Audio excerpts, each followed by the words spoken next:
Assalamualaikum warahmatullahi wabarakatuh. Bapak-bapak, ibu-ibu semuanya, perkenankan pada kali ini saya akan mencoba untuk menyampaikan aksi nyata saya yang kedua yang dengan topik mengapa kurikulum perlu diubah.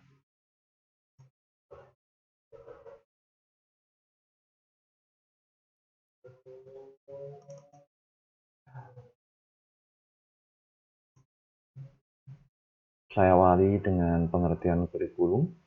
Yang pertama, kurikulum merupakan panduan pembelajaran pada satuan pendidikan, di mana dapat dimaknai sebagai titik awal dan titik akhir dari sebuah pengalaman belajar dari siswa. Kurikulum itu kompleks dan multidimensi, dan kurikulum itu dapat dikiaskan sebagai jantungnya pendidikan. Sehingga apabila jantungnya itu bisa berfungsi dengan baik, maka pendidikan akan dapat mencapai tujuannya.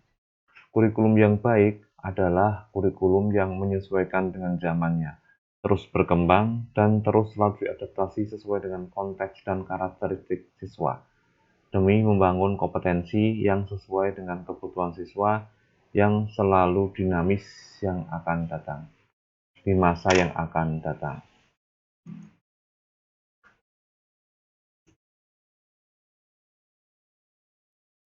Kemudian ada 4 komponen dari sebuah kurikulum menurut Ralph Tyler.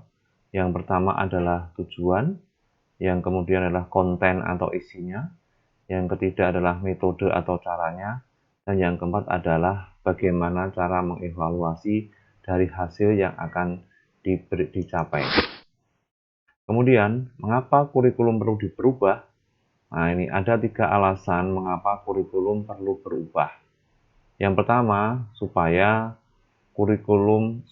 relevan dengan perkembangan zaman. Artinya, seperti apa yang disampaikan di atas tadi, bahwa kurikulum itu harus selalu bisa menyesuaikan dengan perkembangan zaman.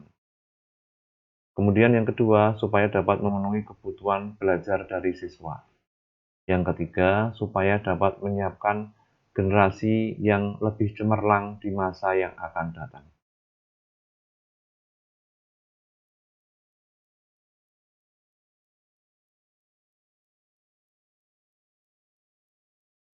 Apakah kurikulum dapat berubah? Pasti.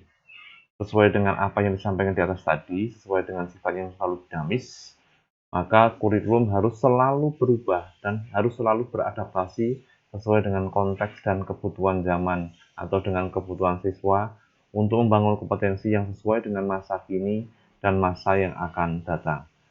Sehingga apa yang kita bekalkan kepada anak didik kita bisa dipakai untuk kehidupan mereka di masa yang akan datang. Kesimpulannya, bahwa untuk mendapatkan hasil pendidikan sesuai dengan yang diinginkan, tidak hanya kurikulumnya saja yang perlu diubah, tapi sikap dan mindset guru pun perlu juga diubah. Apa yang didapat guru pada masa yang lalu mungkin sudah tidak lagi relevan lagi dengan apa yang dibutuhkan oleh anak-anak atau peserta didik di masa kini.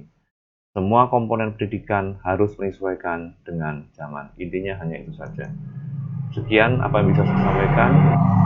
Terima kasih. Assalamualaikum warahmatullahi wabarakatuh.